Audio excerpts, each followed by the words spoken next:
Who else have we got now? Pascal, hello. Thank you all for coming. We've got a few more people who are going to join as well. But we'll give it a minute or so, and then I think we'll just get started. Hi, Mel. Hi. Yeah, so pleased everyone could join today. And it's going to be an amazing session. And you've all received your lovely packs. Hopefully you've got them at the ready. So I'll just give a really quick introduction and a running order, and then I'm going to hand over. So who else? We've got Ellie. Hi, Ellie. Hi. So the running order for the evening. So I'm going to hand over to Christian, the winemaker at VIK. He will give a kind of brief introduction to VIK as a winery and the winemaking philosophy before then taking you through, first of all, the VIK Tubes pack, where he'll talk also about the Barrois concept, and then moving on to La Pure Belle tasting and the Fleuroir and Amphore concepts. So just a really quick note, sort of house rules. We really want it to be a, hi, Miss Mignon. We really want it to be like an informal kind of, chat. So feel free to ask questions as we go. The only thing I think I'd say is if we start asking like too many questions, maybe we'll end up needing to leave some of them to the end. But that's it from me. And now I would have the honor of passing you over to Christian at VIK. Thank you, Tanya. Thank you so much. Well, thank you everybody for being with us today. I'm really happy to be here with you and to share what we have been doing. I'm so happy that I've been crying. I have something in my ear, so but it's really emotional because what we have been doing in this time has been different from other wineries, and that make us in this short time, 20 years, to be part of the 5 really high-end wines in Chile, and that is because about our terroir and how we have been working our philosophy, our winemaking approach. Everything has been different, and we are really passionate about what we do and really passionate about quality, and this is a new way to show what we are doing, which is today we call it circular winemaking or circular enology, which is we make our wines with only what we have in our terroir. There are no intervention from outside. So since the beginning, we were working very natural, very organic, in some way biodynamic, super sustainable. For us, that is a pillar to be very respectful with nature. And then in this time, in 2018, we realized that we were making wine in a very different way. Admit, okay. So you understand that winemakers were very not good with computers. We are better in the fields. So if I made a mistake, I'm sorry. So our philosophy to work all this time has been different. We started in 2006, a very short history about us. In 2006, the family, Alex VIK and Kerry VIK, they brought this amazing property, this terroir.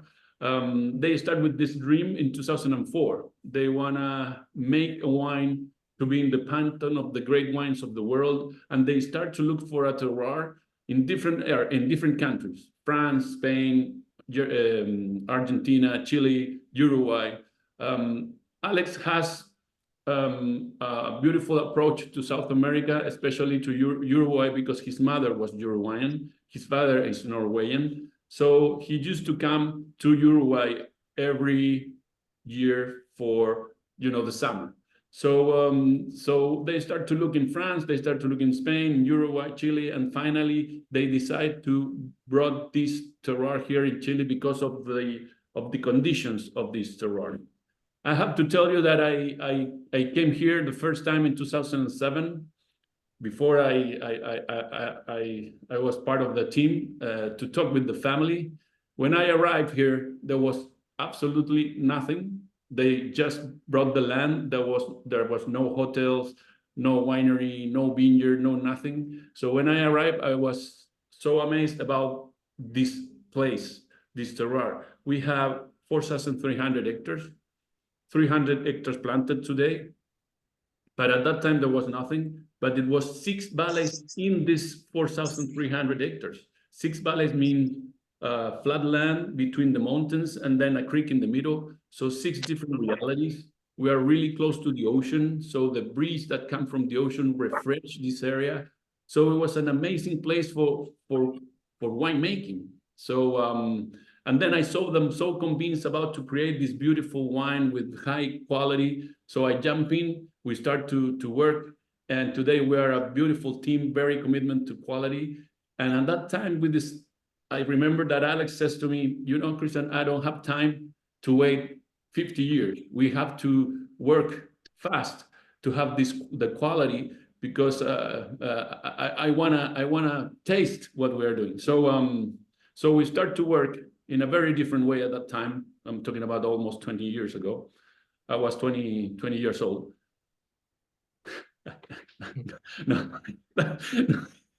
no, that's not true. And that was 20 years ago. And we start to plant our vineyard in a very different way. 10,000 plants per hectare, very high density, like in Bordeaux, which is not normal in Chile. Normally in Chile, you have 5,000 plants per hectare.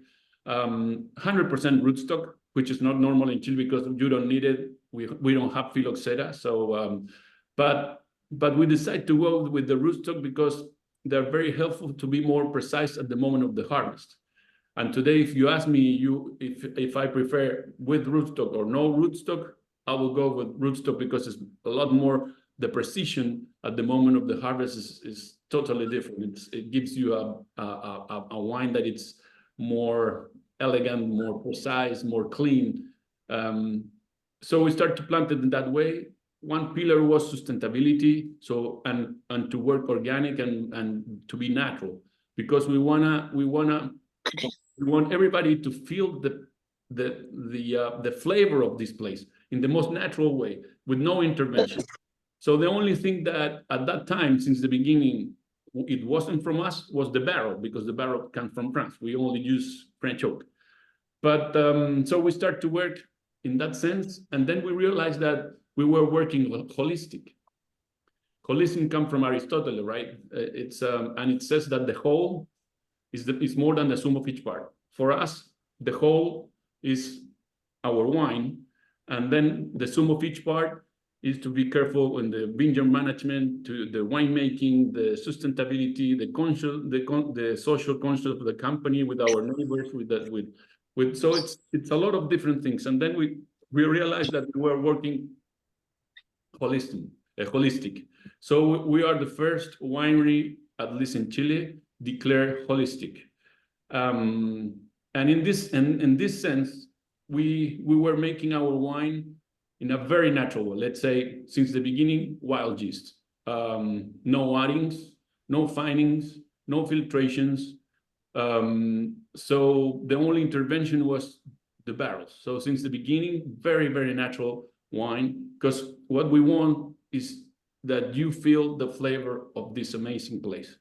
And in 2018, after 11 years, we realized that the vineyard was showing the personality. In fact, I call that vintage the personality. I give names to the different vintages.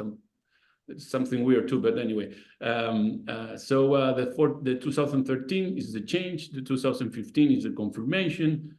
And when we tasted the 19, I will tell you why. But the 18 was the personality. After 11 years since we planted it, the vineyard were really showing that flavor in each parcel. It was like I was walking through the vineyard at the moment of the harvest, and I taste the Cabernet Sauvignon from that area, and it was totally different from the Cabernet Sauvignon that the parcel that it was the neighbor. And each one was telling me something different. So then we decide that we have to continue keeping this flavor from this terroir with no intervention. And in that moment, we start our new type of winemaking, the circular winemaking. That means that we make everything from here. We said, okay, what is not from us? The barrels. why we need the barrels. We need the microoxygenation. We need the structure from the tannins of the oak. We need the flavor.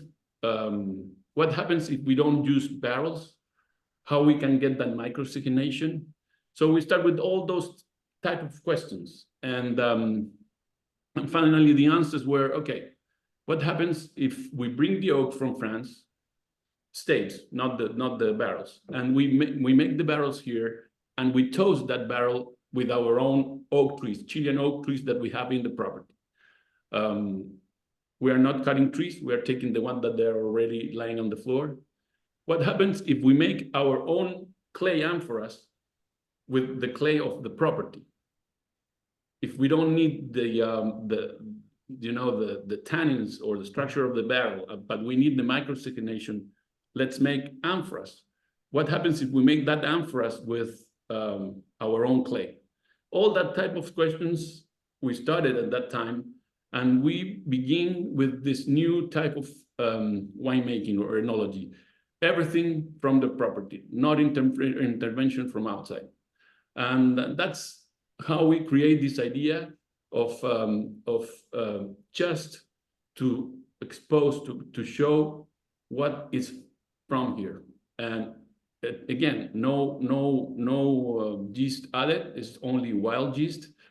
And so the idea today is to see, to share with you these flavors and how the barrel and terroir, the barrel that we make, it's giving something to the wine, how the amphoras is giving something to the wine. And there's another project that we call it fleur, flower, and terroir, because we collect yeast through flowers all over the property, because we always make wine with wild yeast, the yeast that is on the bunch. But I have a lot of friends that they are chef, and they always bring flavor from all over the country here in Chile. And I said, this is not fair, because we are just in one place and they give flavor from all Chile, right? From the coast, from the very, very south, from the north. But then we realized that we were getting flavors from 10%, less than 10% of the property. We have 300 hectares planted, which is less than 10% of 4,300. So the question was how we can get flavors from all over the property. Wild yeast are everywhere, even here, right? But we cannot see the wild yeast. So how can we bring it? So the idea was flowers, because we did a research with a university, and we discovered that in the flowers, because they are like a cup, there's a big concentration inside, also because of the sexual organs and all that. There's some almidon, some sugar in it, so the concentration is very high. So during the spring, we go out and we harvest flowers all over the property, all the creeks, from the grass, all the flowers that doesn't give any flavor, any color, nothing to the wine. What is important is the wild yeast. So we bring the flowers to the winery, we dry those flowers, and we keep it till the harvest. We put it on the top of the skins, and now we have 3 new wild yeasts. And this year we will start a new one to check if they already, we started 3 years ago. So if they already blend each other, and we have a new one that it has all the DNA of them. So that gives flavors, a lot of layers of flavors. And this is what we will taste. This is what we want you to know. This is what we want to share. This is a very different way to make wine. It's only with what we have here. And this is what we call circular enology. It's always going back to our place. In fact, we are recycling the barrels. We reuse everything. So sustainability is something mandatory for us. Well, that's an introduction, a very long introduction. But but the idea is that to tell you and to make you feel what we are doing. I have here just some videos to take the dimension of what we are doing. For example, Barroir. this is important. It's just 1 minute or less. It's very quick to see the dimension of what we're doing. Yes. Christian, hi. I was just going to say, if everyone wants to maybe take this opportunity to decant. Yes. You can just pour and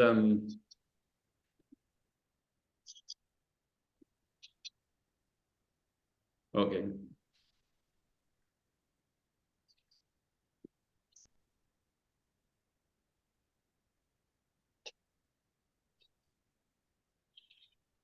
There we go.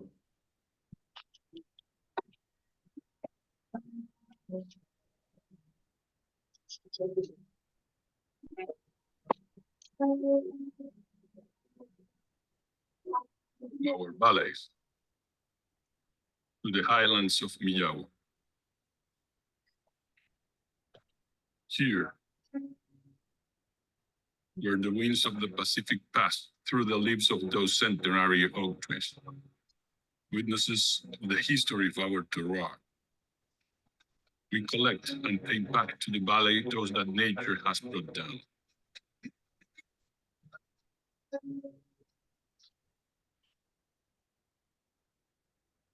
They will feed the fire that will toast the barrels we bring from France, or in the form of our own oak barrels, toasting that delivers the personality of our terroir, vibrancy, tension, and smoothness in a dance that fills the senses. Our oaks reborn in the soul of our wines. A unique concept to bring together this exceptional terroir with our barrels, and a way to perpetuate the life of these oaks captured inside of our bottles.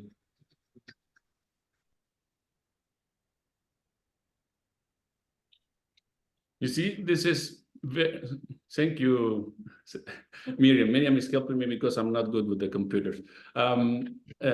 This is something really unique. We are the only ones in the world making the barrels in the winery and toasting the barrels with our own oak trees. In fact, we are the only South American winery that we make our own barrels at the winery. Probably you have visited Chateau Margaux or another big chateaus that they make their own barrel. Well, we have our tonnellery here. We have to learn that. We went to France to learn. They came here. We bring some machines from France. And today we are the only one in South America making barrels in the winery and toasting the barrels with our own oak trees, Chilean oak trees. So we are putting together 200 years of French oak with 200 years of Chilean oak from this property. And this is so unique because you know that the trees, they today the science has shown that the trees, because they don't move, they cannot run. The animals, when the conditions are not good, they move. If there's no water, they move to another place where they found the water. But the trees, they cannot move, so they have to adapt themselves to the different conditions of nature. So in their DNA, they have all this information from 200 years in this place. And this is what we have in our wines now to share with you. And there's also other things that are very important. Now, we are checking every step, so we know exactly if the pours of that step correspond to what we buy. But most important of that is that we are toasting especially for each wine. So what we have here in the first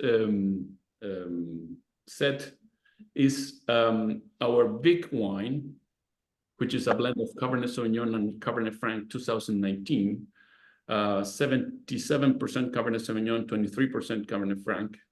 That it has been made with our terroir, barroir concept, barrel and terroir. We keep the wine we age the wine in barrels made by us, and the thing is that from the barrel, what we want is the structure, the tannins, to make the polymerization of the tannin, to make it more round, soft, and to give a structure to the wine, tension. And how we toast it is the flavor. We are not giving, let's say, coffee flavors or mocha flavors or chocolate flavor, because those flavors are not from the wine. So what we want is to keep the natural vibrancy, the natural, the clean flavor of our terroir. So in one of the tubes, we have different Cabernet Sauvignon, and a Cabernet Franc with different toasting. So yeah, to see the number one is the 30-minute. So we have one of the tubes is 30-minute toasting, and the other one is 45-minute toasting. One is Cabernet Sauvignon, and the other one is Cabernet Franc. So finally, at the end, you can make your own blend and compare with our VIK. So we start with the cab, 30-minute toasting. Look at the nose. It's a beautiful, fruit-driven nose. The oak is not in the front. It's very well balanced. It's part of the wine.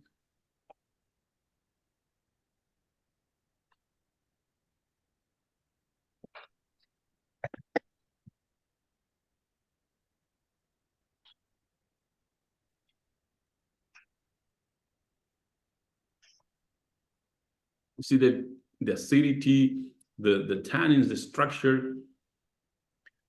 It makes it really makes you salivate, watering. It's really, it shows the how bright is the Cabernet Sauvignon. It's not about there are no toast flavors or in the nose or in the mouthfeel. It's more about the structure of the wine, the tension, sorry. It's beautiful. It's a beautiful Cabernet Sauvignon. If somebody has any question, just please, I'm open to answer what you need. But you see how beautiful is the fruit of this Cabernet Sauvignon, and it's new oak. So you can imagine that with this type of aging, you are feeling the fruit, the spicy flavors, the acidity, the structure of the wine. There's no chocolate, no coffee. It's really natural flavor. Christian, yes. Can you tell us a little bit about how this sort of style of cab Franc blend might differ from what else we would find in Cachapoal or more generally in the sort of Central Valley? Well, this cab in this area is different from what you can find in Maipo Valley. Some people say that they like it better. Some people, they prefer Maipo, but you have now two different Cabernet Sauvignon at the same level. Depends on you which one you like the best. This is really linear. Maipo is a little bit more big in volume, and the flavor is different. This is a little bit more with more tension and very elegant Cabernet Sauvignon. So for Cachapoal, it's a different expression. I think that today we found a terroir here where you will find a very elegant Cabernet Sauvignon, different from what you can find in Chile before this terroir. Then you will choose which one you like the best, but at least you have a new one that it's in the same level or more. It depends on you, or not, or we cannot reach the other one. But it depends on each one. But at least you have another offer, and this is totally different because we are very close to the ocean. So here, because of that, we have an influence of the ocean in terms of the wind. You know, the ocean in Chile is really cold. It's 10 degrees Celsius, 12 degrees Celsius. And so the wind that comes in the valley, in the coast, is like when you are in the coast, even in the summer, and the wind is blowing, you need a sweater. So that helped us to refresh the area, and that give us this brightness, this beautiful acidity in the wine. It's a natural acidity that we have here. So I think that the Cabernet Sauvignon in this area in Cachapoal and where we are, which is Millahue, Milla means gold and Hue place. It's a Mapudungun word from our native people and means the golden place. This DO has this influence of the ocean, which is unique. And that happens because the coastal range in this area goes a little bit into the continent. So we have more influence of the wind of the ocean. So it's different from other Cabernets. I think this is a new Cabernet for Chile and for the world. And that the fact that you've got that coastal oceanic influence. Yes. I don't know about the topography of the area. Is that because you've got some valleys that are allowing it in, or is it because of your altitude that you're kind of over and top of anything that might be blocking those winds? Yeah, you know that we have the Andes in one side, and the other side we have the coastal range. Normally during the day, 11 a.m. to 12 p.m., the wind of the ocean is blowing to the continent. During the night, the wind is blowing the other way, from the Andes to the ocean. So when you are close to the ocean, the influence of this wind, it's bigger than when you are in the Andes because it's the other way. This condition that we have here is very special. And now answering your question, because the coastal range, you have both very parallel, yeah. But in this area, the coastal range moves a little bit more closer to the Andes, and we are insert in the coastal range. So when the wind comes in, it goes into our property, and that gives us this beautiful influence. And this area is unique because that happens only in this area. Normally, the coastal range, it's very close to the ocean, so normally you will find white wines. But now, because of the coastal range moves a little bit to the inside of the continent, you can have red wines, but you still have this wind taking the temperature down. So that helps us to have a beautiful natural acidity, highest natural acidity, and more aromas because the temperatures are lower. Brilliant. Thank you very much. Good.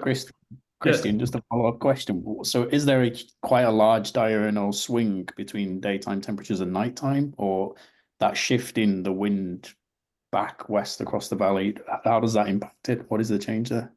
Yeah, well, normally in Chile, in the Central Valley, we have big differences. During the day, you can have 30 degrees, and during the night, you can have 10 or 12. If you are more close to the Andes, that influence or that low temperature is more related to the wind of the Andes that come from the Andes. And if you are more to the coast, it's the ocean that helps to take the temperature down. Where we are a little bit more close to the ocean, the temperature, because of this wind during the day, doesn't go up like in the middle of the Central Valley. Maximum we can have 28, 27 degrees. 1 degree, 2 degrees Celsius, for us maybe it's not too much, but for the vines, it's another reality. It's a lot more helpful to have more aromas, more fruit aromas. The acidity, it's higher, and that helps to have this beautiful Cabernet Sauvignon where you can feel round tannins, a beautiful structure, but still beautiful fruit-driven aromas in nose. So where we are, the maximum and the minimum are more closer than in the middle of the Central Valley, which the differences is bigger. 2-3 degrees Celsius between both, but that's another world. It's totally different result in terms of the wine. And the good thing is, this is a little bit technical, so I will only mention, but the vines over 32 or over 30 degrees, they get blocked, they don't work. And under 10, they cannot work too. So to ripe the tannins, it takes longer if you are too much time over 30 and under 10 or under 12. Where we are, we don't reach the 30. So the vines are always working on the ripeness of the tannins. So we can have the ripeness of the tannins before in the season or early in the season. And that helps us to keep the acidity high and to keep this beautiful fruit. And that's really, really helpful for the reds. For the white, when you are very close to the ocean, that's helpful. But normally, where we are, we can have beautiful reds because of the soils and the climate, with this condition of more aromas. Thank Can you you. tell us a little bit about the terroir and the different parcels that you talked about within the vineyards? How different Yes. they are? Well, we have more than 362 blocks. So the average of each block is less than an hectare. We have more than 62 type of soils. We have granitic, we have riverside soils, we have sandy soils, clayey soil. We have a bunch of different soils that give us different layers of flavors. So what I'm talking about is complexity, because each one gives you something. So, for example, in our VIK wine, the 77% of Cabernet Sauvignon, it's about 80 to 90 different parcels that we found in there. That give us different textures, different tannins, different aromas. So that gives us a lot of complexity.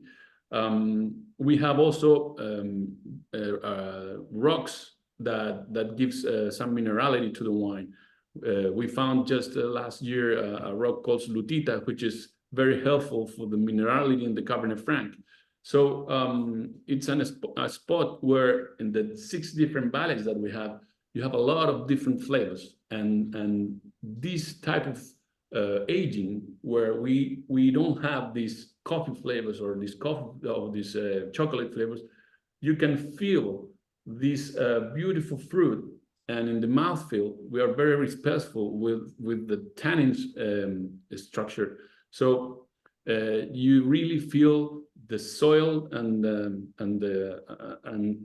area. So if you go to the Cabernet Franc from the tube number 3, you will see that the beautiful fruit. You will see the minerality, the graphite. And look at the mouthfeel.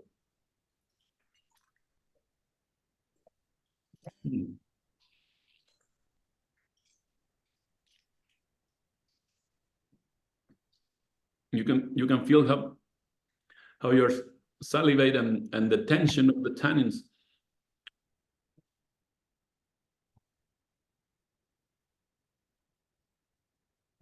It's so clean, it's so beautiful. And again, this is new oak. We toasted very 45 minutes in a different way, like the Cabernet Sauvignon, very respectful with the natural flavor of the wine. So we have that vibrancy, we have that tension of the tannins, but the aromas are clean. They're fruit, graphite, spicy flavors. That stays the VIK 2019, which is the tube number 1.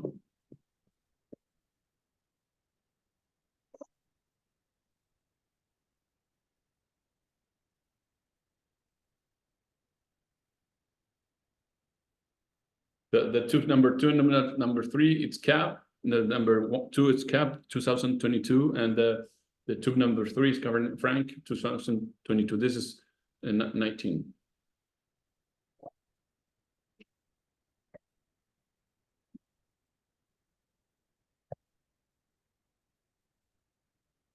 Again, 20 months in barrel, aging in this type of barrel that we make. Look at the fruit, the complexity of the flavors, the minerality, the structure of the wine. You can see, for me, it's kind of a train of tannins coming in the middle. They split. They use the whole space, all the room without heaviness. They're like dancing. That makes the wine vibrate. And then in some point, somebody say, okay, that's enough. And they go back to the line and they go very, very deep, beautiful lens. So it's a beautiful wine, very complex, elegant, with this beautiful expression of the Cabernet Sauvignon and Cabernet Franc. Well, there's no pyracinic aspect here. It's a beautiful fruit-driven wine.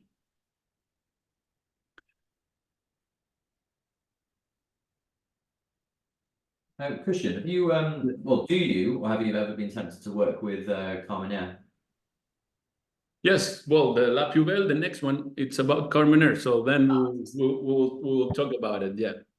But say within this blend, because I'm aware that sometimes producers will blend Cab and Carmenere together. Is that ever something you would consider doing in the VIK? Well, we started in the VIK, we started with that, and now we moved to Cabernet Sauvignon, Cabernet Franc. Remember that I was saying that we give names to the different vintages. When we start, the idea was to create this beautiful wine with all the property, with the different ballets, and we have 5 varieties here. We have Cabernet Sauvignon, we have Cabernet Franc, Carmenere, we have Syrah, and Merlot. So the first blend, 2009, was the 5 varieties from different areas in the property. The 2010, the same thing. Normally 50% Cabernet Sauvignon, 34% Cabernet Franc, Carmenere, sorry, then 6% Cabernet Franc, and a touch of Syrah and Merlot. Each year it changed a little bit. For me, each year it's a different interpretation. What we need is to have the quality and the flavor of VIK, but not necessarily every year is the same proportion, the same percentage. So for us, the vintage is something important. When I worked in France with Monsieur Paul Pontalier in Chateau Margaux, that was something that really I learned from him, how to get beautiful tannins, how to work the tannin, how to work the fields, and to respect the year. Each year has something different to offer, and you have to read that year, and you have to take decisions with the year and to find the way to express your wine in the way that you want to go. So in 2015 was the first year that we decided to go only Cabernet Sauvignon, Cabernet Franc, because we really feel at that time, and that's why we call it the confirmation, and the 13 was the first one that we took Syrah out, that the Cabernet Sauvignon and the Cabernet Franc were giving us this linear aspect, were giving us this beautiful, elegant sensation in the mouthfeel, this tension in the tannins, this beautiful expression and layers of flavors. So today we are working Cabernet Sauvignon, Cabernet Franc. Each year is different in terms of the percentage, and since 2018 we start with this new category of making wine, circular winemaking, and with this idea that we only have to make the wine with what we have in the property, no intervention. So that's a little bit in a very short story. How we have been moving in the variety. So for La Pubelle, it went totally the opposite. We started with 5 varieties, and we start to move with Cabernet in that one. So when we jumping of that, we can talk about the Carmenere. But you see, in this first set with the Cabernet Franc and the Cabernet Sauvignon, with the different times in toasting, how the influence of the oak treatment, of the oak program, gives different flavors, but very respectful with the fruit and the expression of the variety itself. It's really amazing how a wine that has been in a new oak, you don't feel the oak. I mean, it's not in front, it's part of the wine. It's really blend in the wine. It's really different when you buy barrels and they are medium toast or high toast. You don't know exactly if that will fit with the wine. Here we have been working to find exactly the type of toasting for each wine. And so it's tailor-made for each wine. Each year is different. So we make our trials and then we decide we'll go with this toasting for each wine. And you do that process each vintage. You retest the toast every vintage. Yes, I mean, every vintage, for example, the 23 was a beautiful vintage. This one has been a very cold year in terms of the spring, the beginning of the summer. Now the summer is becoming a little bit hot, but just 1 week, which is not a lot. We expect that the autumn will come down again, the temperature, so it will be fresh anyway. So every year is different. Since we have a different expression of the fruit, we will toast the barrels for each wine in terms to find the fine tuning to express what we have here, this tension, this beautiful, elegant wine. So we have to change and to tune everything because every year is different. I mean, Chile, we don't have very good years and very bad years. There are not big difference between them, but all of them are different. So we have to work with the experience. We have to work in the field. We have to be very involved. Probably I spend more than 70% of my time in the fields to understand what is happening. Today during the morning, I was walking through the fields and you know and see what will happen next. So when you take decisions in the fields, that they will be present in the wine then. So it's really important to be involved with the vineyard and with the year to understand what it happens, and then the experience also helps you because for example, you remember this year is very similar to the 16th. It was a very cold year, and so what kind of decision I took in the 16th that today I have to change it for a better result. So you work also with experience, with your memories, and since we are not very good for the computers, you have to keep it. you keep it in your mind, right? So it's a beautiful work with nature. So, what is your biggest challenge in the vineyard, or weather-wise, or? Yeah, for example,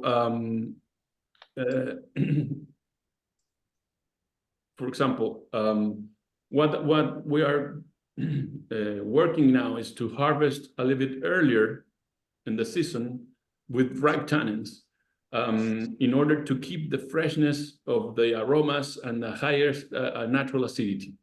So the challenge is to work in the fields early in terms of to manage the green area and the green harvest, to have the yields that we need very early in the season in order to get the tannins ripe at the beginning of or at the end of February, which is really early for the vintage, for the red wine. We need ripe tannins, but we need the expression of the fruit. We need a beautiful, nice, bright acidity. So that's one of the objectives, and that's really important. So we need to understand what is happening, and the beautiful thing is that you can see, I don't know, weatherchannel.com. You can see a lot of different information about the climate, and normally it doesn't happen what they think will happen. So it's really challenging to take decisions for the future, but it's like that, and that's the beautiful thing. That's the fine tuning with the vineyard management. And then in the winery, you have to be careful to imagine that we have been working all the year, pruning, managing the green area, green harvest, 8 months with 200 people working in the fields. And in the winery, you cannot make a mistake because you have been working the whole year for that. So at the winery, it's the challenge is to keep that beautiful aspect of the wine. Yeah. Let's jump in the second and another question about VIK, for example.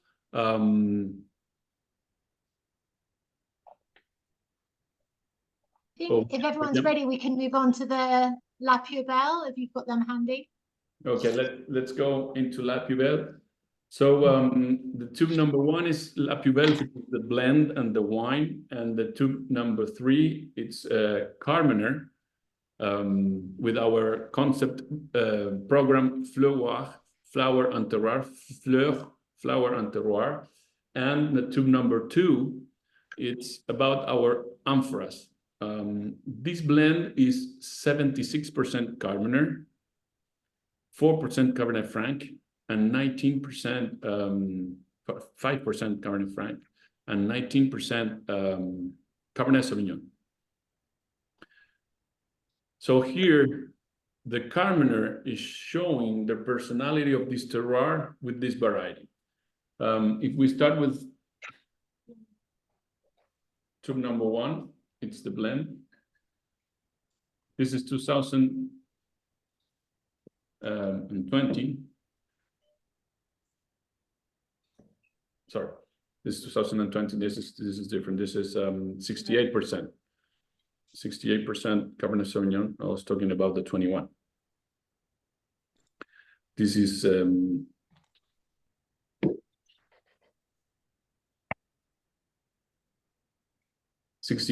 Carmener, 23% Cabernet Sauvignon, and 9% Cabernet Franc. I was talking about the 21.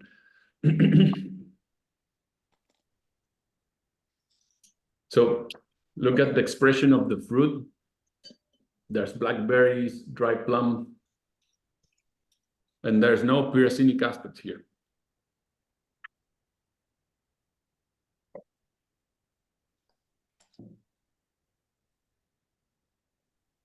The mouthfeel is different. It's more bigger in the middle mouth.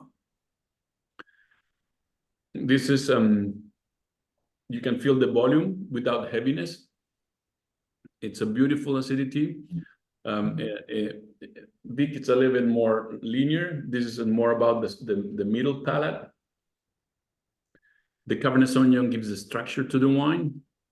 It helps with the spicy flavors, and the Cabernet Franc helps with the acidity in this case, and gives also a touch of graphite minerality to make the wine really elegant. This is the way that the Carmener is showing the personality of the variety, this variety without the pyracinic aspect.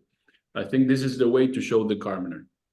You can feel the fruit, you can feel the volume without heaviness. For me, this is kind of like when you look to the sky in the night, you have stars everywhere, but you cannot grab it. So they are everywhere, but it's like you cannot grab it. So this is the same. You have the tannins, you feel the volume, but there are no heaviness.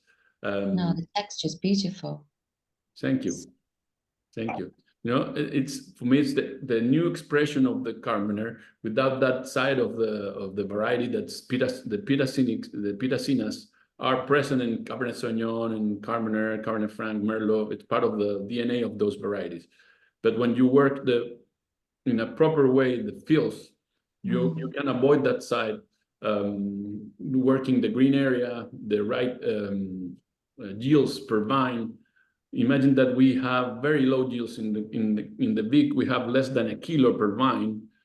In La Pubelle, it's 1 kilo per vine.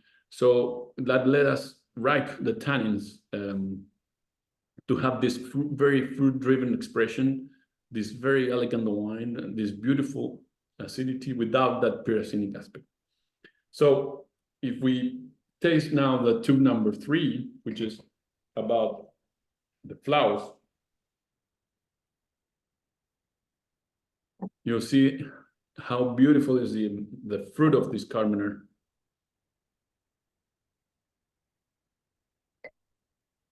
Yeah, there's no barrels in here. Oh.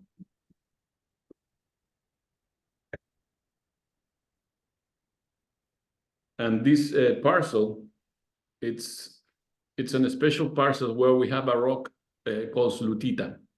And this parcel was fermented, obviously with the yeast that comes with the bunch, but also we add flowers to have more wild yeast working here. And it's a beautiful expression of the fruit, really complex. It has layers of flavors.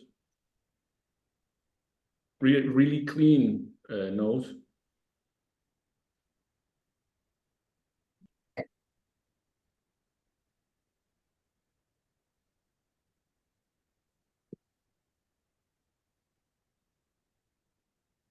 It's like that you want to bite the wine. It's really a beautiful volume without heaviness. It's a beautiful fruit in the nose, very elegant. I would like to show you a little video of the flowers to understand how we do it. It's very short. It's like 30 seconds.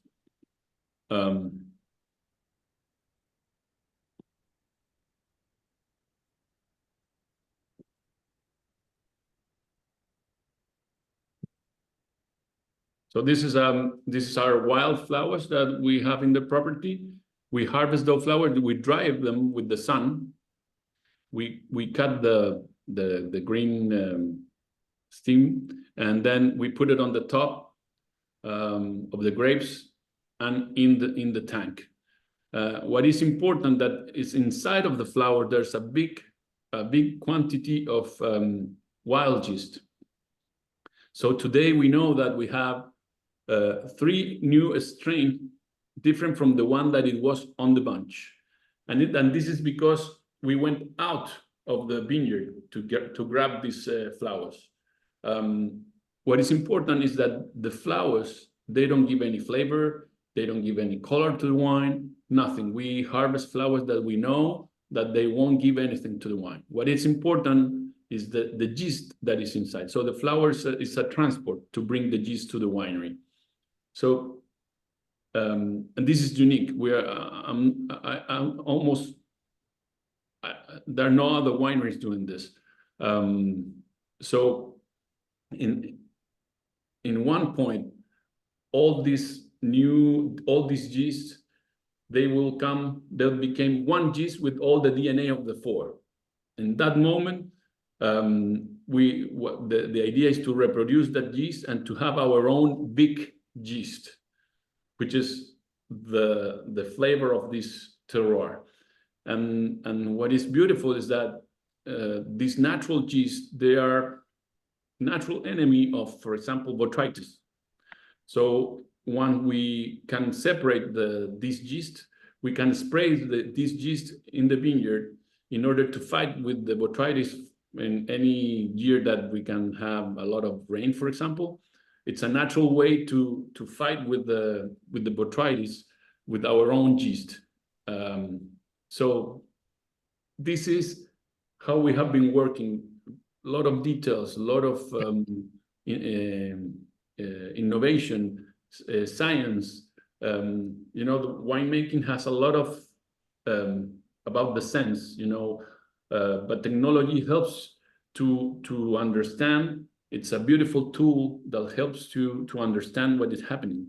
Obviously, finally, the moment of the harvest, the blend, everything, it's with this. I can explain, I mean, how it feels, but till the moment we don't have artificial intelligence that they could make a blend. Maybe in the future, but I won't see that. So still, the winemakers, we have work to do. Do you imagine that we go, like, Alexa, give me a blend of Cabernet Sauvignon and Cabernet Franc? Then will be the end of the winemakers here. But till the moment, it's not possible. The final tuning it's the senses, but the innovation, the technology, all this helps to understand what is happening. And this is what we do. All these projects give us another tool to understand better our terroir and to find exactly the point where we can have those beautiful expression of our fruit. And what is beautiful and amazing is that we only work with what we have here in our terroir. The tube number 2, it's a Cabernet Sauvignon, but this Cabernet Sauvignon has been only in amphoras. So there's no oak treatment here.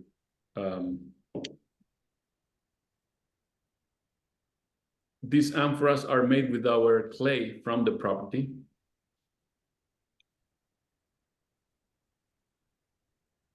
So here you can really feel the expression, the aromas of the pure Cabernet Sauvignon.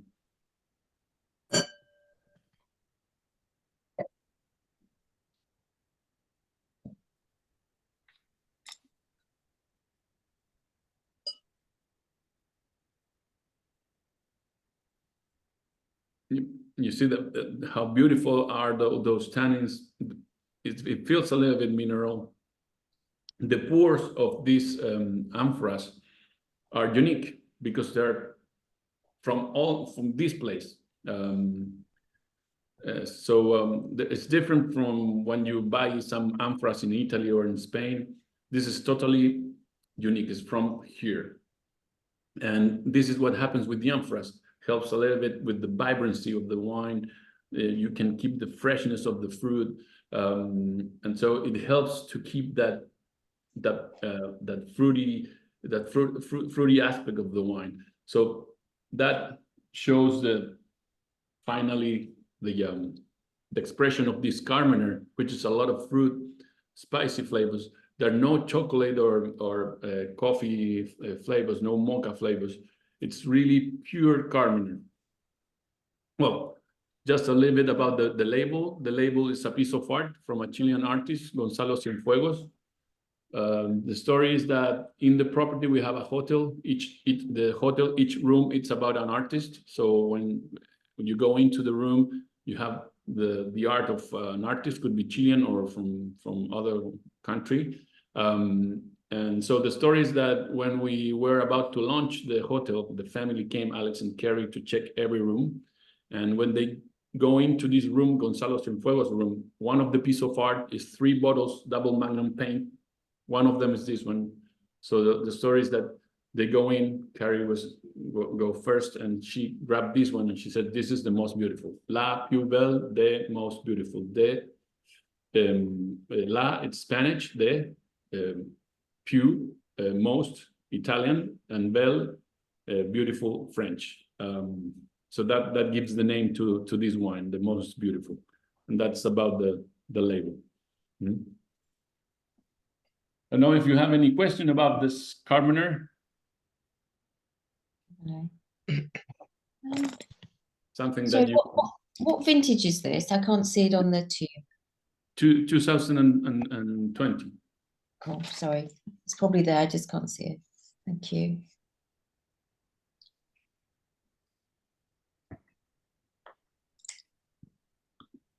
What is the response of different markets to Carmener? Do you find that this is a great variety that people get excited about trying, or is it something that people might be a little bit unsure of, for instance, compared to Cabernet Sauvignon, which is better known? Well, when you have a Carmener like this, it's beautiful to have a glass of this wine. So I think that today with Carmeners like these bottles, you have a wine that it's a beautiful wine to enjoy. Probably at the beginning was different because you know that Carmener has been or we rediscovered Carmener in 2009 and 1994, so 30 years, very short time to understand the variety. But I think that now or today, all the winemakers in Chile, we understand better the variety, and now I think you can find beautiful Carmener like this one, where you can feel the fruit, the spicy flavors without the pyracinic aspect, and it's a really enjoyable wine that also it's really easy to pair with different type of food because of the tannins are really round, soft, and you have a lot of beautiful fruit aromas. So I think that today Carmener has its own, let's say, a space to show the real flavor of this variety. When you have clean, beautiful nose like this, where you find fruit, spicy flavors, it's really a Cabernet that is really, really enjoyable, even without food. This is a Cabernet that you can drink a glass just talking with your friends, your I don't know, family. It's a beautiful Cabernet.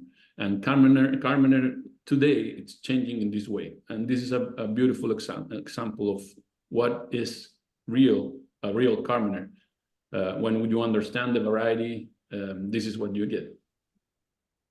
It's really interesting tasting the Cabernet like this, and to get those nuances. I think there's a lot of Cabernet in the UK market, which is saturated with with like the chocolate and the mocha. It's very affordable. Like, it offers great quality for the price point that's available in the UK, but to taste it like this and understand those nuances without that heavily overly chocolate and mocha essence, it's really interesting.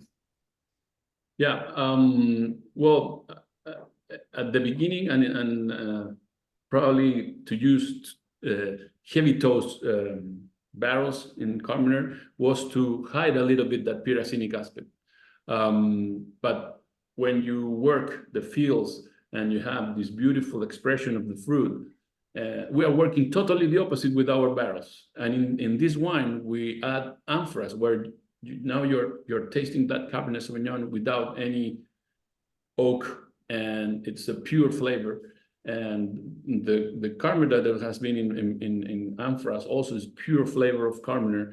And we are working with our Barroir program totally the opposite. What we want is the tannins from the oak. We want the microcyclination. We want the microcyclination to make the tannins get together. So the tannins, normally when they're alone, they have edges, like angles like this. When they get together, they go and they fit and they make something really round and soft. Microcyclination helps you to that. The tannins of the oak help you to have more structure in the wine. They get together with the tannins of the wine. And when you don't have this heavy toast, you avoid those coffee and chocolate flavors.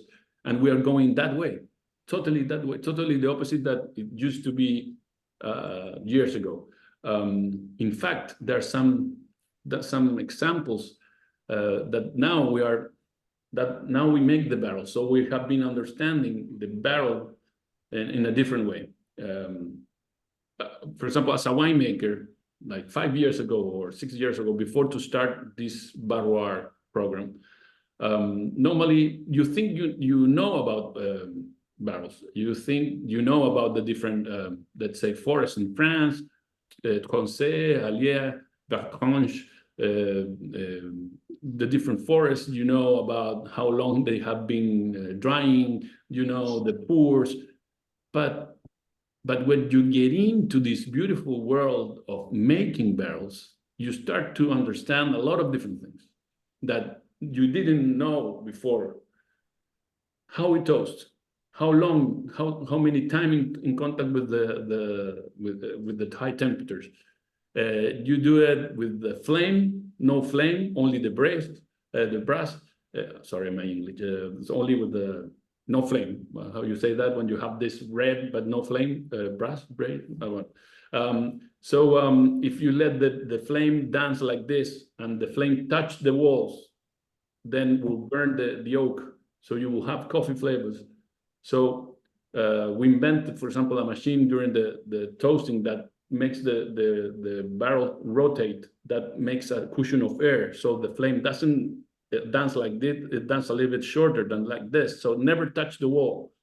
A lot of different details. So this is really fine tuning. When you get into this beautiful world, you understand that there's a lot of things that you don't manage when you buy barrels. When you make barrels, you can manage all this for your final result. There are some few little things that make huge difference. For example, the hole of the barrel where you put the bung, right? Normally you have to seal that. To seal that, you have to use a a piece of iron, you put it in the fire till it's red, and then you burn the hole in order to seal the border. If you keep the iron too much time in there, then you will see that inside the stave inside, you will burn the stave 1 centimeter, 2 centimeters. That will give you chocolate and coffee flavors.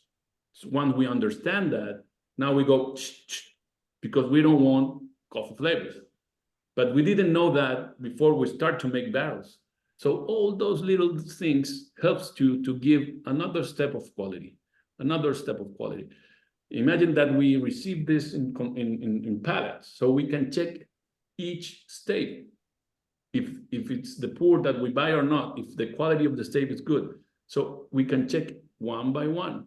Before, you just receive a barrel and you look inside with this hole to see if there's any problem, but they send you what they, I mean, you don't know if it's medium toast, high toast, but now we are controlling all that. It's a beautiful world that helps you to be more precise. And this is what we're doing, and this is what we want to share. And that's why the sample of the Barroir, to understand the different toasting, the fleuroir, and also the amphore, how these different ways of working gives you a different result, and how with the circular winemaking, with only what you have in the property, you can create these amazing wines without intervention. You don't need nothing from outside. If you work really in details with what you have, you get this beautiful quality. So would you say all your barrels are lightly toasted? Yes. If we have to compare with the one that you buy, it should be probably less than light toast. Mm-hmm. Okay. Yeah. And they're all small barrels? Sorry? Are they all small barrels that you use? Yes, we only use 225 liters capacity. Yeah. We are very traditional in that sense. We are not using big ones or only 225, the tradition. Yeah. Thank you. Right.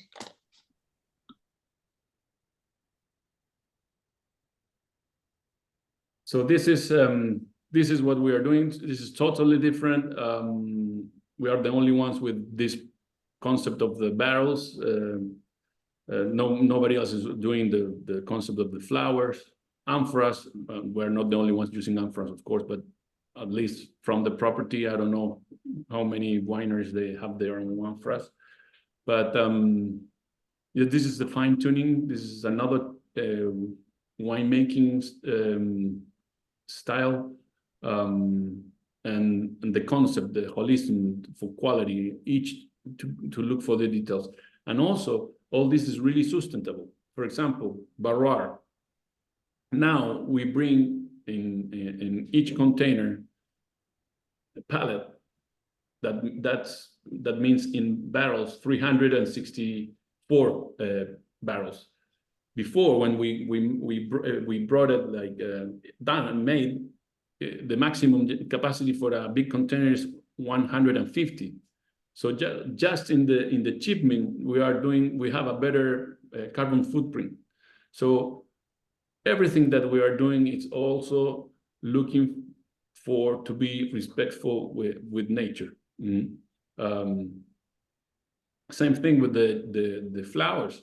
We're getting new wild yeast, and we're not buying yeast, which the industry to produce that yeast is finally contaminating. So everything that we are doing is super sustainable. We are really, today you want to know, when you are a wine lover, you want to know that wine is really paying attention about to be sustainable, to be natural, to be respectful with nature. That's what people want today. They want to, the glass that we use for our bottle is the lighter bottles that we can find. The cork that we use is natural, but what we ask to our provider is that the cork doesn't have any chemical treatment, has to be natural. So if you open 2 bottles of our wines, probably you will see that the color of the cork will be totally different. So because they don't clean it with chemicals. So everything that we have been doing is to be respectful with nature and natural and clean and organic. This is the way that we are working.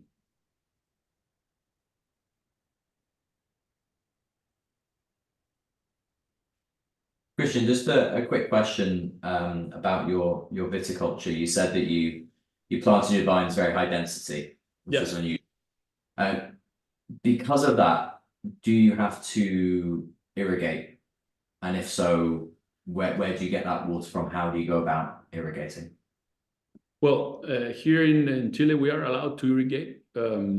Normally, everyone is using drip irrigation, which is more efficient.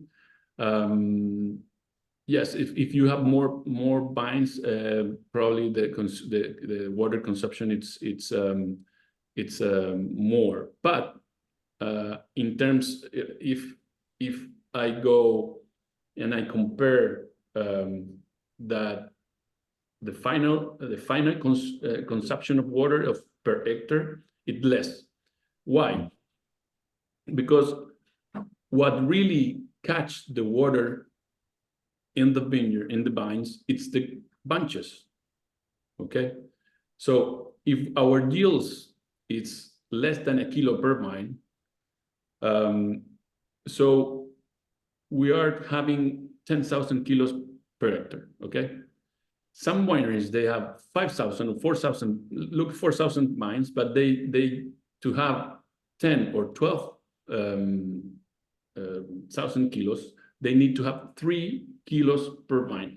So finally, for 12,000 kilos, you need more water to feed those bunches. So we are looking for quality, and we want to keep the yields really low in order to make the vines first ripe early in the season, and then to have concentration of the flavors. I don't want to muscle wines. You are tasting the wine. They are not muscle wines. They are very well structured wines.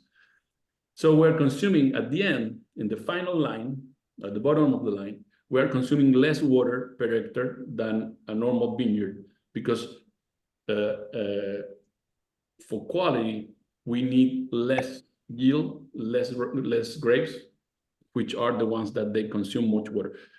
70% of the water for the vines goes to the bunches.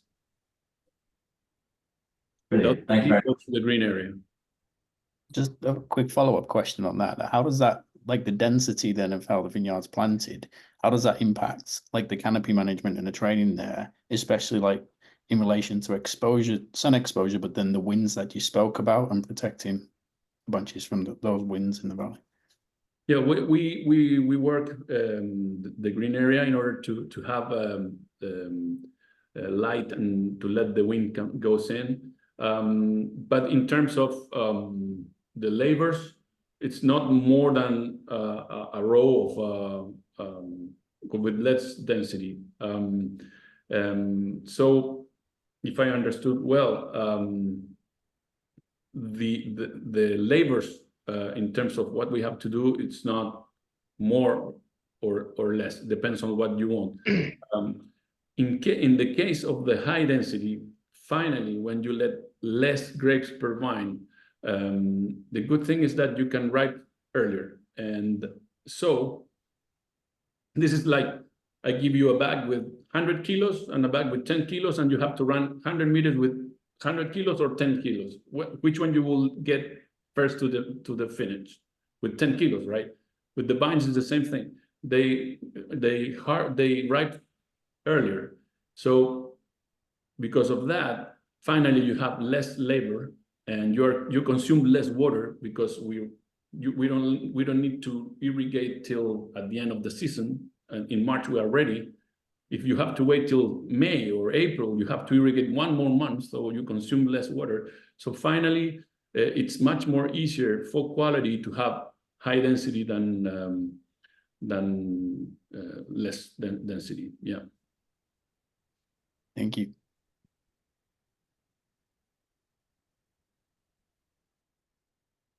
Does anyone have any more questions? No. I was just going to say, actually, Christian, so you were talking about the sustainability within the wine production, but obviously the resort and the restaurants and the hotel also carry through that holism. You mean in the market? No, sorry, like so VIK Zero, the restaurant and the resort, that the philosophy of sustainability and zero waste Yes. continues through. Yes, I mean, I mean, this is the philosophy for everything. For example, for the restaurant, we have three. Our chef Pablo Cáceres, which we are very good friends. He has his own culinary garden, so everything is from here, and also everything has to be fresh. And we, for example, we do compost with everything that we are not using. For example, the skin of the grapes, or you harvest the tomato and you don't use the whole thing. All the organic things, we use it for compost, and we use it for fertilize the vineyard. So everything is recycling. In every step we are looking, or we are very aware to be responsible with nature. So it's not just the winery, it's also the hotel, it's also the restaurants. Everything, it's about to be sustainable, to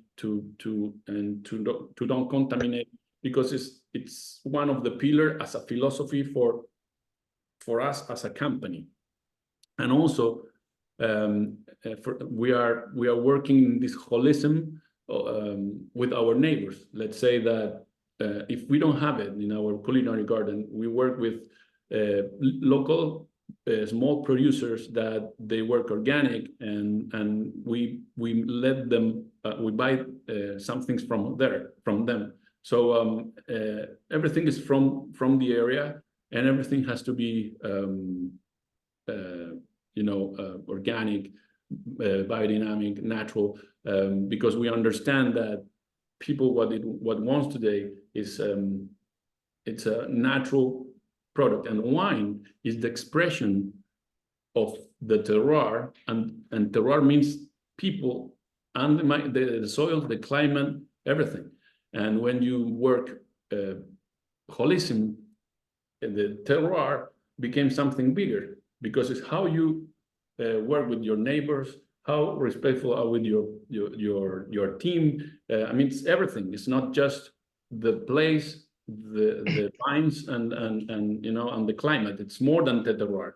Holism, it's bigger. It's something very unique in that sense, because, for example, if you work organic, it's not mandatory to be sustainable. But for our holistic approach, we work natural, we work organic, we work sustainable. It's bigger. It's a bigger umbrella that put all these factors that people want today in one philosophy.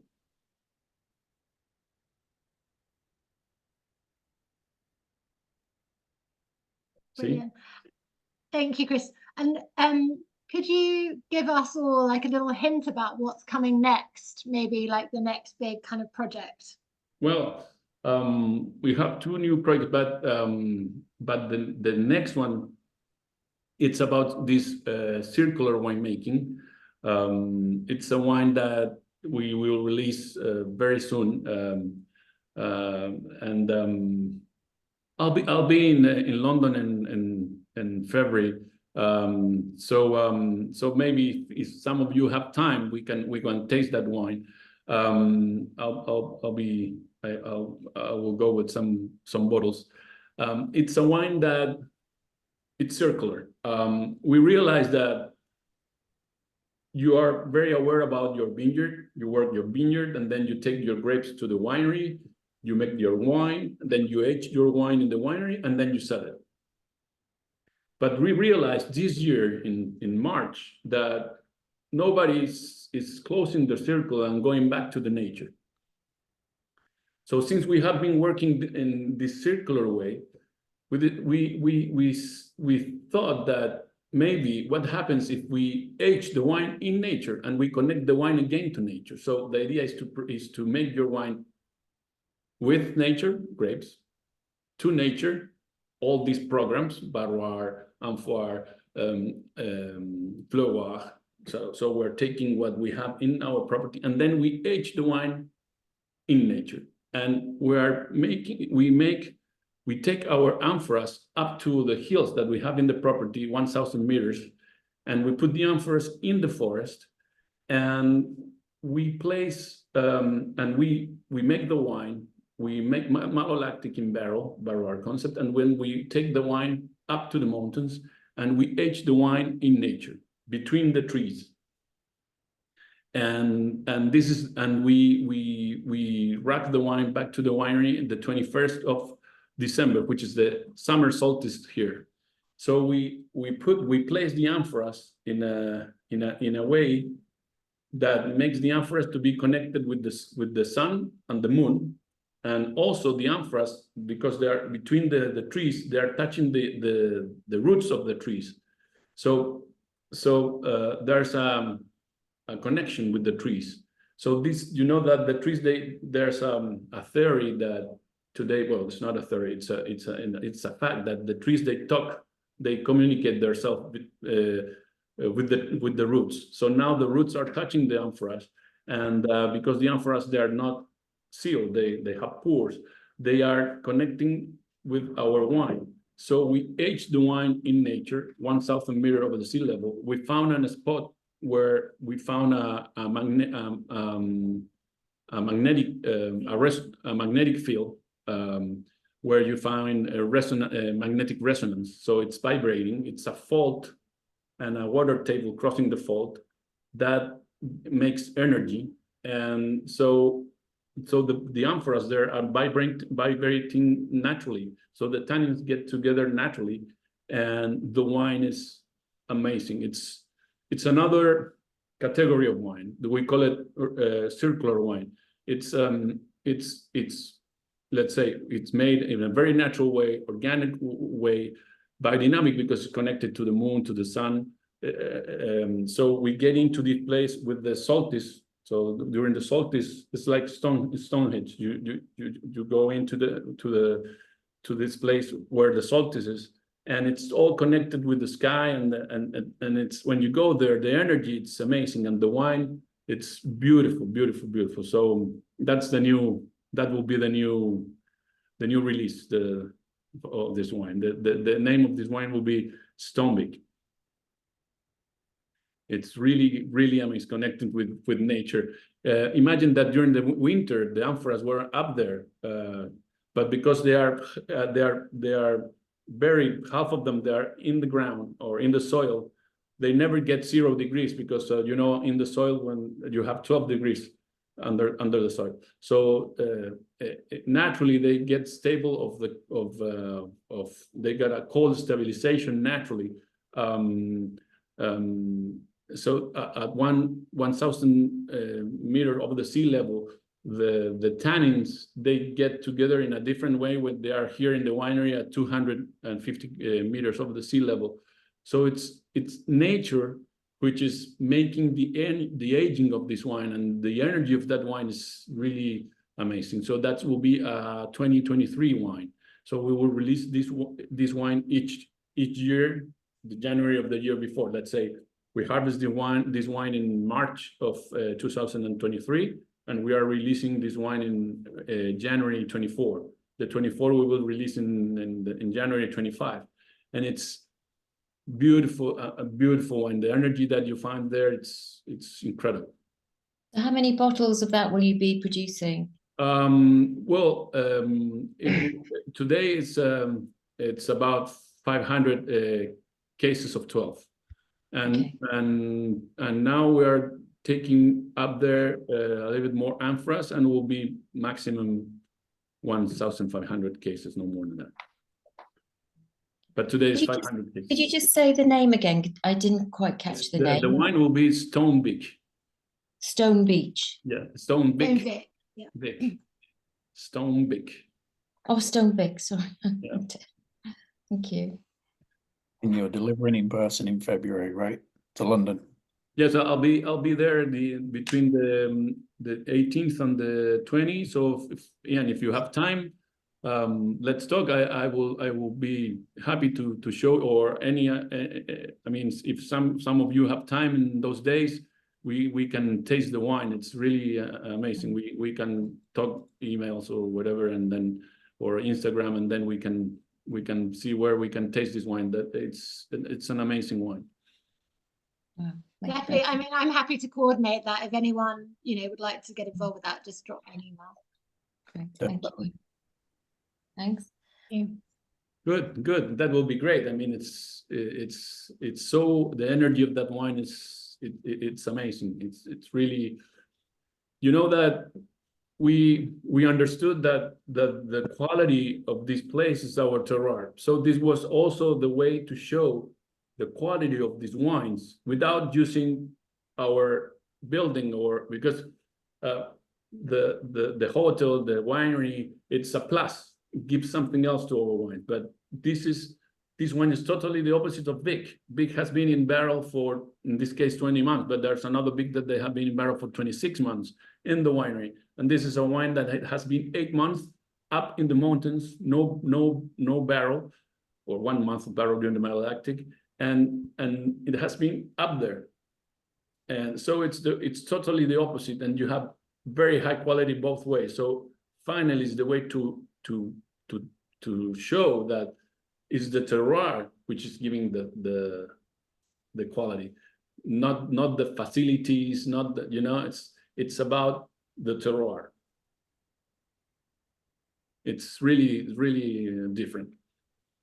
Amazing. And it almost sounds a bit sort of spiritual. Like I can imagine, tasting the wine, and there's a sort of spiritual element of it with the stone circle. And yeah, it is totally different. It's totally connected to nature. We found this spot when we start with this idea. I was thinking to go up there between the trees to make the trees the guardian of this wine. But when we go up there, we found a spot where the trees naturally form a circle.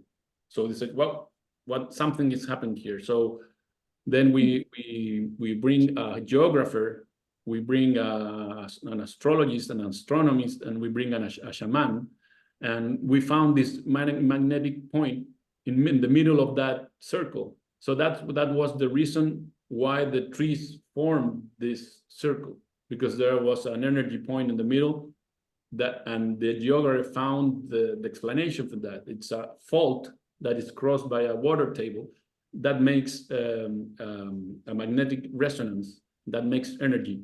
And that's why the trees form a circle surrounding this point. It's amazing. When you go up there, it feels different, and you feel the nature is really something very particular. wonderful. So I have a question. I'm sorry, I'm going to have to leave now. I'm really sorry I have to leave, but No, thank you so for much. your time. Thank you so much. Bye. Bye. Bye. So Pascual, you had a question? Or? Yes, I have a question. I know that winemakers, sometimes they see the wines or the vineyards like their sons. Have you got a favorite vineyard or a wine that you truly love more than the others?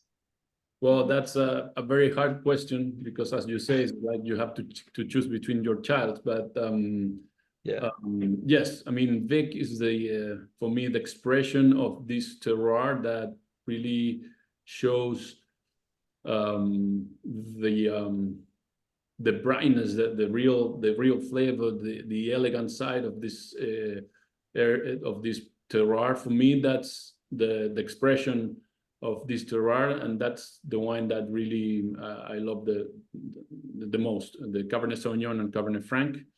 For me, if I have to choose, and if I have to choose one bottle, it will be VIK. Yeah. Okay. Thank you. Thank you so much. I hope you enjoy the wines. Absolutely. Thank Very you. much so, Christian. Thank you Great, for thank you. taking some time to chat to us. Really appreciate it. No, thank you for listening all this. So thank you for your time. I've been talking a lot. That's my fault, because I'm really passionate about this, and we are passionate here about what we make. The whole team work really hard to have this result, and we love wine, and this happens only with wine. I don't know another industry or another natural product. Maybe the word product's not good, but that's another natural result of nature that joins people. That's only wine. Wine is the only one that put us all together to talk about. It's something weird, but wine is the only one. Agreed, totally. Thank you everyone for coming. Really appreciated. And if anyone's got any questions or you'd like any more information, then just get in touch. And yeah, thank you, Christian. Well, thank you for everybody. Cheers. Thank Cheers. you. Yes, thank you so much, Christian. Thank you. Have a Antonia. great evening, everyone. Bye. Bye. Bye now. Thank you so much. Bye. Bye. Bye.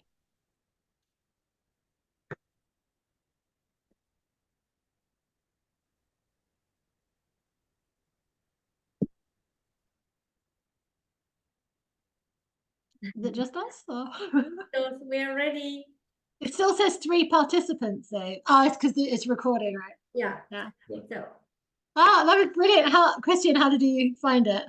I felt like you got more and more passionate as the time went on, and everyone